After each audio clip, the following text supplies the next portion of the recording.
Hello दोस्तों, आज हम डिस्कस करेंगे सीईटी का जो पेपर हुआ था 7 जनवरी 2023 को। प्रथम पारी में जीके के क्वेश्चन कौन कौन से क्वेश्चन आए थे, उनकी आंसर की आ गई है। उसका जीके के क्वेश्चन वो डिटेल से डिस्कस करेंगे। चलो देखते हैं कौन कौन से क्वेश्चन है। पहला क्वेश्चन है जीके का, कौन सा राजनीतिक कार्यकर्ता संबंधित देशी राज्य सुमेलित नहीं है? कौन सा राजनीतिक कार्यकर्ता संबंधित देशी राज्य से सुमेलित नहीं है? तो इसमें कृष्णदत्त पालीवाल धौलपुर से, ये सही है। और हरिमोहन माथुर, ये करौली से नहीं है। हरिमोहन माथुर, मथुरादास माथुर ये मारवाड़ से हैं। मथुरादास माथुर सही है। गोपाल लाल यादव ये भरतपुर से है, ठीक है। इसमें कृष्णदत्त पालीवाल धौलपुर से सही है। मथुरादास माथुर मारवाड़ से सही है। गोपाल लाल यादव ये भरतपुर से सही है। जबकि हरिमोहन माथुर ये करौली से नहीं है। तो इसका आंसर हो जाएगा ए, ठीक है। अगला क्वेश्चन, अगला क्वेश्चन है, भरतपुर राज्य प्रजा संघ की स्थापना कब हुई? भरतपुर राज्य प्रजा संघ की स्थापना हुई थी 1928 में। अगला क्वेश्चन,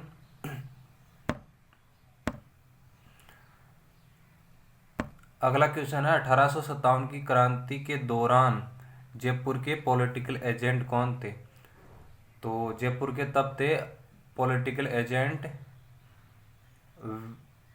विलियम ईडन थे। विलियम ईडन, इसका आंसर हो जाएगा सी। अगला क्वेश्चन है, भारत के किस गवर्नर जनरल के कार्यकाल के दौरान हिंदुआ विधवा पुनर्विवाह अधिनियम पारित किया गया?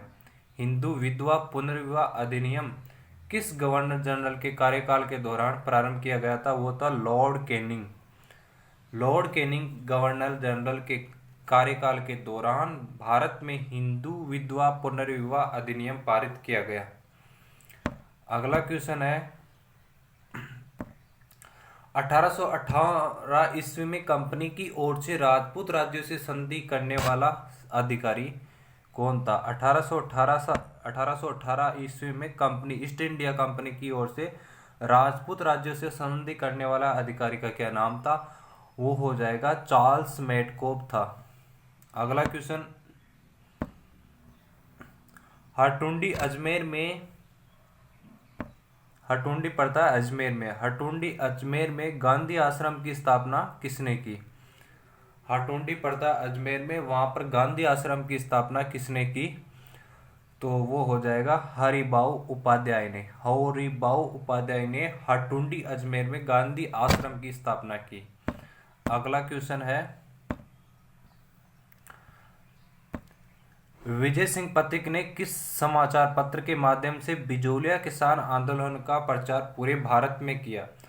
तो वो समाचार पत्र का नाम है प्रताप नामक समाचार पत्र, जो कानपुर से प्रकाशित होता था गणेश शंकर विद्यार्थी के द्वारा। उसके द्वारा बिजोलिया किसान आंदोलन को पूरे भारत में फैलाया गया। अगला क्वेश्चन है, 8वां क्वेश्चन,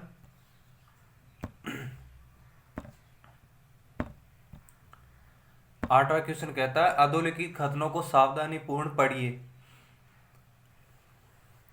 19वीं सदी के उत्तरार्ध में मेवाड़ में देश हितैषणी सभा की स्थापना की गई। सही है। सभा का मुख्य उद्देश्य समाज सुधारक था, ये भी सही है। तो इसका आंसर हो गया, दोनों कथन सत्य हैं। अगला क्वेश्चन है, 9वां क्वेश्चन, 1857 की क्रांति में अंग्रेज और जोधपुर राज्य की संयुक्त सेना को किसने पराजित किया था? तो वो हो जाएगा चंपारण के शासक ठाकुर कुशाल सिंह ने 1857 की क्रांति में अंग्रेज और जोधपुर मारवाड़ राज्य की संयुक्त सेना को पराजित किया था। तो वो हो जाएगा शासक ठाकुर कुशाल सिंह, ये इसका आंसर हो जाएगा। अगला क्वेश्चन है 10वां, निम्नलिखित ठिकानों में से किसने चौरी कर लगाया था? किसने चौरी कर लगाया था? तो बिजोलिया में। इसको इंग्लिश में देखते हैं एक बार, क्या दे रखा है इसने।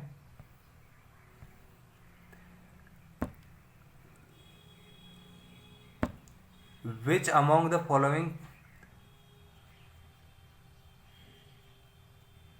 थिंकर्स इम्पोज चौरीगर, चौरीगर लगाया था बिजोलिया में। निम्नलिखित ठिकानों में से किसने चौरीगर लगाया था, उसका आंसर हो जाएगा बिजोलिया। ठीक है, इसका आंसर डी आंसर हो जाएगा। अगला क्वेश्चन है, माहेश्वर प्रसिद्ध है, माहेश्वर किसके लिए प्रसिद्ध है? माहेश्वर भैया प्रसिद्ध है ये सोने की चित्रकारी के लिए, सोने की चित्रकारी के लिए माहेश्वर प्रसिद्ध है। अगला क्वेश्चन है 12वां क्वेश्चन कहता है, शिक्षक संत के रूप में प्रसिद्ध स्वामी केशवानंद का जन्म कहाँ हुआ? इसका आंसर है मंगलूना गांव। शिक्षक संत के रूप में किसको जाना जाता है?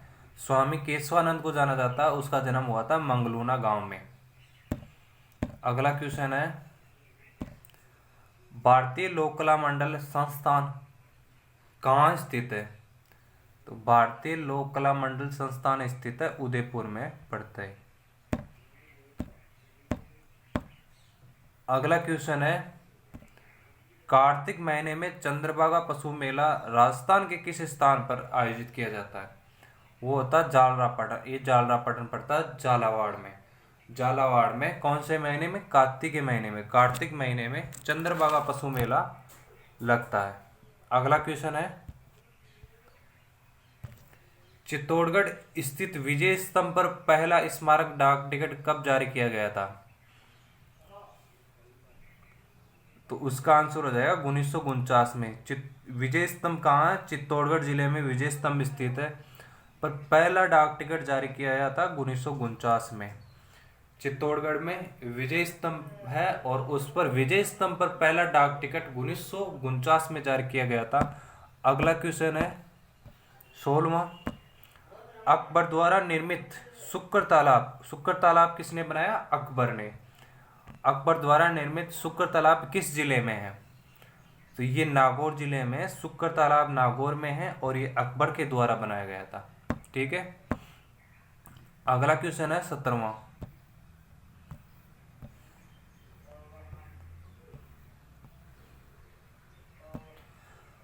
लोद्रवा प्रसिद्ध है। लोद्रवा किसके लिए प्रसिद्ध है? लोद्रवा प्रसिद्ध है भाइयों जैनियों के लिए प्रसिद्ध है लोद्रवा। इसका आंसर हो जाएगा ए। अगला क्वेश्चन है, साहिबदीन नामक चित्रकार को मेवाड़ के किस शासक ने शरण प्राप्त की थी? साहिबदीन नाम है, साहिबदीन नामक चित्रकार को मेवाड़ के किस शासक का संरक्षण प्राप्त था? साहिबदीन को प्राप्त था महाराणा जगत सिंह फर्स्ट का संरक्षण। साहिबदीन नामक चित्रकार को मेवाड़ के महाराणा जगत सिंह के शासक का संरक्षण प्राप्त था। अगला क्वेश्चन है,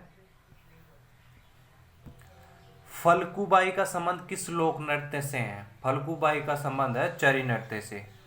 फल्गुबाई संबंधित है चरी लोक नृत्य से संबंधित है। अगला क्वेश्चन है, निम्न में से कौन सा वाद्य यंत्र बाकी तीन से अलग है? बाकी तीन से अलग है, ये बताना है कि बाकी तीन से अलग कौन सा है। ये तीनों है ना, शहनाई, मशक, अलगोजा, ये तत्ववादी लोग, ये खड़ताल इनमें अलग है। अगला क्वेश्चन है, निम्नलिखित में से किस षड्यंत्र केस में महाराणा प्रताप बारट को कारावास दिया गया? तो वो बनारस षड्यंत्र मुकदमा, मतलब प्रताप सिंह बारट, वैसे याद रखना बनारस षड्यंत्र मुकदमा। बनारस षड्यंत्र मुकदमे के दौरान प्रताप सिंह बारट को कारावास दिया गया। बारट से याद रख लेना बनारस। अगला क्वेश्चन है 22वां, निम्नलिखित में से कौन सा आभूषण मानव अंग सुमेलित नहीं है? सुरेलिया। सुरेलिया सुनते किससे हैं? कानों से। इससे याद रखना, सुनते किससे हैं? कानों से, तो सुरेलिया हो जाएगा कानों से। तिमणिया, मणिया किस में होता है? माला होती गले में मणिया, उसमें तो ये तिमणिया गले में। और रमजोल, रमजोल कलाई में नहीं पहनते, ये पहनते हैं पैरों में। और तगड़ी, तगड़ी कमर में, तगड़ी तगड़ी कैसे लग रही है? कमर से लग रही है तगड़ी, इसको ऐसे याद रखना। तगड़ी कैसे लग रही है? कमर से तगड़ी लग रही है। ठीक है, ये आभूषण और मानव अंग हो गया। अगला क्वेश्चन है, श्रीधर अंधारे को किस चित्रशैली का प्रकाश में लाने का श्रेय दिया जाता है?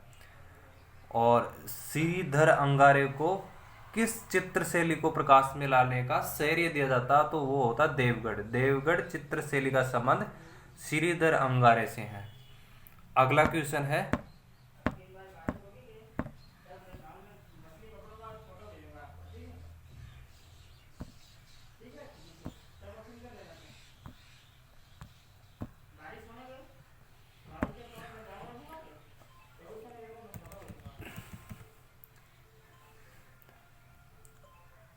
करणी। अगला क्वेश्चन है, कुलदेवीय इधर इधर है जातियां।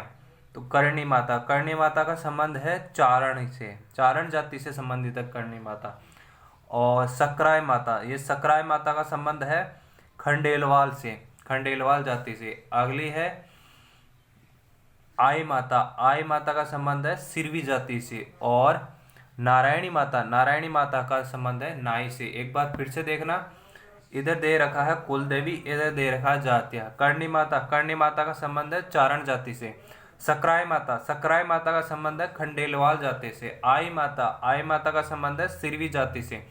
और नारायणी माता, नारायणी माता का संबंध है नाई जाति से। तो इसका आंसर हो जाएगा सी, इसका आंसर हो जाएगा। अगला क्वेश्चन है,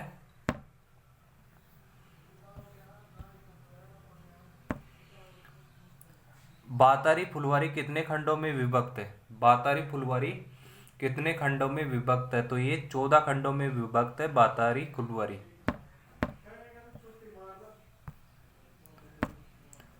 गोविंद देव मंदिर जयपुर और मदन मोहन मंदिर करौली का संबंध किस संप्रदाय से है? तो वो संप्रदाय हो जाएगा गौड़ीय संप्रदाय। गोविंद देव जी का मंदिर कहाँ पड़ता है? जयपुर में। और मदन मोहन मंदिर कहाँ पड़ता है? करौली में। और दोनों का संबंध कहाँ है? गौड़ीय संप्रदाय से। गोविंद देव जी का मंदिर पड़ता है जयपुर में और मदन मोहन जी का मंदिर पड़ता है करौली में। दोनों का संबंध गौड़ीय संप्रदाय से है। तो अगला क्वेश्चन है, अगला क्वेश्चन है, केसरी सिंह बारट ने चेतावनी रा चुंगटिया किसको संबोधित करके लिखा? तो वो लिखा था महाराणा प्रताप सिंह को। ये महाराणा प्रताप सिंह दिल्ली दरबार में जा रहे थे, तब केसरी सिंह भारत ने चेतावनी रा चुंगटिया लिखकर इसको मतलब चेतावनी दी थी कि तू दिल्ली मत जा। ठीक है, केसरी सिंह भारत ने चेतावनी रा चुंगटिया लिखा था फतेह सिंह को। अगला क्वेश्चन है, जोधपुर का महामंदिर उपासना स्थल है। जोधपुर का महामंदिर कहाँ है? जोधपुर का महामंदिर उपासना स्थल किससे संबंधित है? ये जोधपुर में है। और ये महामंदिर कहाँ है? जोधपुर में है। और ये नाथ संप्रदाय से संबंधित है। जोधपुर का जो महामंदिर है वो नाथ संप्रदाय से संबंधित है। अगला क्वेश्चन है, बड़ार क्या है? बड़ार क्या है? अगला क्वेश्चन है, बड़ार क्या है? बड़ार क्या है? बड़ार है विवाह पर आयोज्य भोज। विवाह पर आयोज्य भोज बड़ार है। अगला क्वेश्चन है, निम्न में से कौन सा युग्म सुमेलित नहीं है? कौन सा युग्म सुमेलित नहीं है? ये बताना है कि कौन सा युग्म सुमेलित नहीं है। तो इसका पहले का है हमीर। हमीर महाकाव्य नयनचंद्र सूरी ने लिखा, ये सही है। वंश भास्कर, वंश भास्कर सूर्यमल मिश्रण ने लिखा, ये भी सही है। कुवल्लेमाला, कुवल्लेमाला उद्योतन सूरी ने लिखा, ये भी सही है।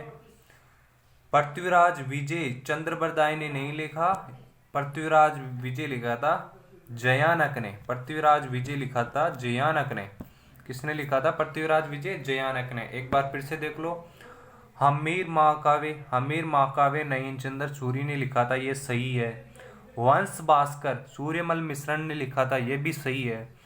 कुवल्लेमाला उद्योतन सूरी ने लिखा, ये भी सही है। जबकि पृथ्वीराज विजय लिखा था जयानक ने। पृथ्वीराज विजय किसने लिखा था? जयानक ने। इसको ऐसे याद रखना, विजय आ गया तो जय से याद रख लेना, जयानक ने लिखा था, चंद्रप्रदाय ने नहीं लिखा। तो अगला क्वेश्चन है 31वां क्वेश्चन, मूंगती नामक कविता संग्रह के रचयिता, मूंगती नामक एक क्या है, कविता का संग्रह है, उसके रचयिता कौन है? तो इसका आंसर हो जाएगा मिठेश निर्मोही। मैं से मैं याद रख लेना, मूंगती से मिठेश, मिठेश निर्मोही।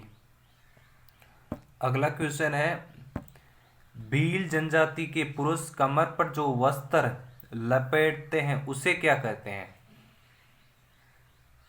उसे कहते हैं खोएतू। भील जनजाति के पुरुष कमर पर जो वस्त्र लपेटते हैं उसे खोएतू कहते हैं। खोएतू का संबंध किससे है? भील जनजाति के पुरुष से, और वो भी पुरुष की कमर से है। अगला क्वेश्चन है, चार हाथों वाला लोक देवता किसे कहते हैं? ये कौन है भाई चार हाथों वाला लोक देवता? ये हो जाएगा वीर कल्ला जी का संबंध चार हाथों वाले लोक देवता, मतलब वीर कल्ला जी का उपनाम है चार हाथों वाले लोक देवता, उसी को कहते हैं। अगला क्वेश्चन है 34वां क्वेश्चन, सांप्रदायिक सौहार्द के प्रतीक के रूप में काजी हमीमुद्दीन नागौरी किस सूफी सिलसिले के थे? सांप्रदायिक सौहार्द के प्रतीक में काजी हमीमुद्दीन नागौरी किस सूफी सिलसिले के थे? तो इसका आंसर हो जाएगा 34वें में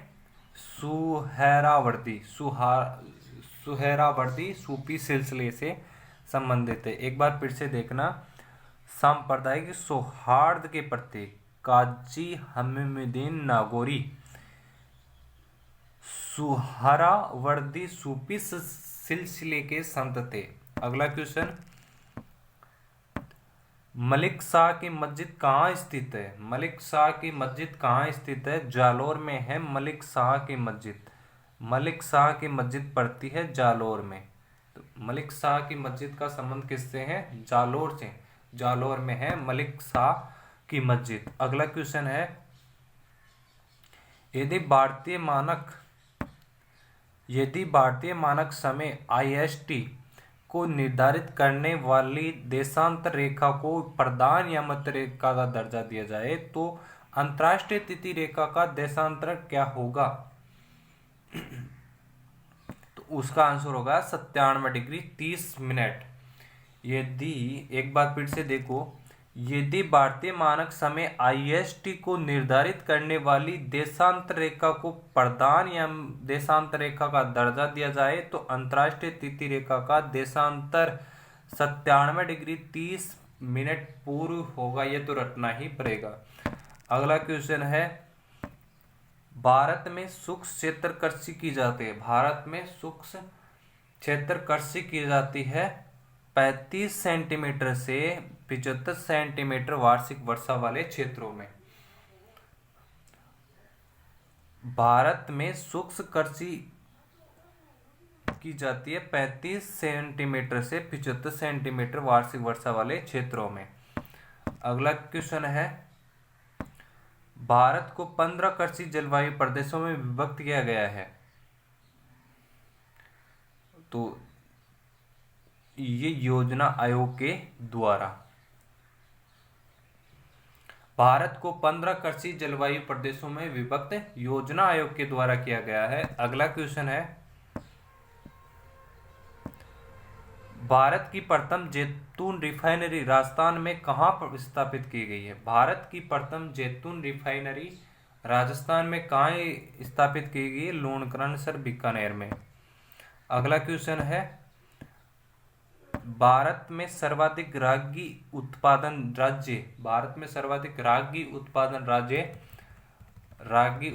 राज्य है कर्नाटक। अगला क्वेश्चन है,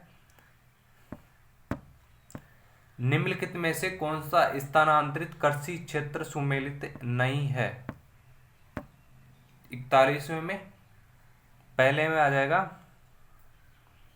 पोनम केरल से संबंधित है, पोंडू आंध्र प्रदेश और ओडिशा से संबंधित है, जूम असम से संबंधित है, लेकिन कुमारी मध्य प्रदेश से संबंधित है। इसका आंसर हो जाएगा डी।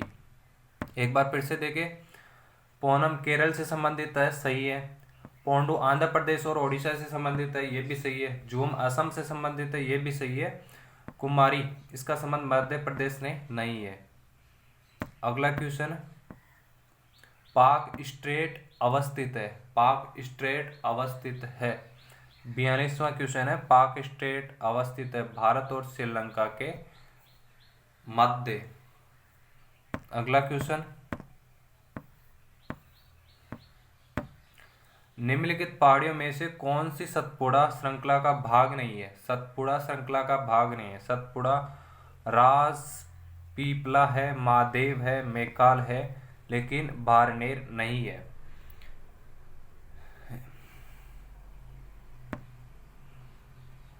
अगला क्वेश्चन है, भारत के किस राज्य में कुल क्षेत्रफल में वनों का क्षेत्रफल सर्वाधिक है? वो है मिजोरम। भारत का ऐसा राज्य मिजोरम एक ऐसा राज्य है, कुल क्षेत्रफल वनों का क्षेत्रफल सर्वाधिक है। कुल क्षेत्रफल में वनों का क्षेत्रफल सर्वाधिक है।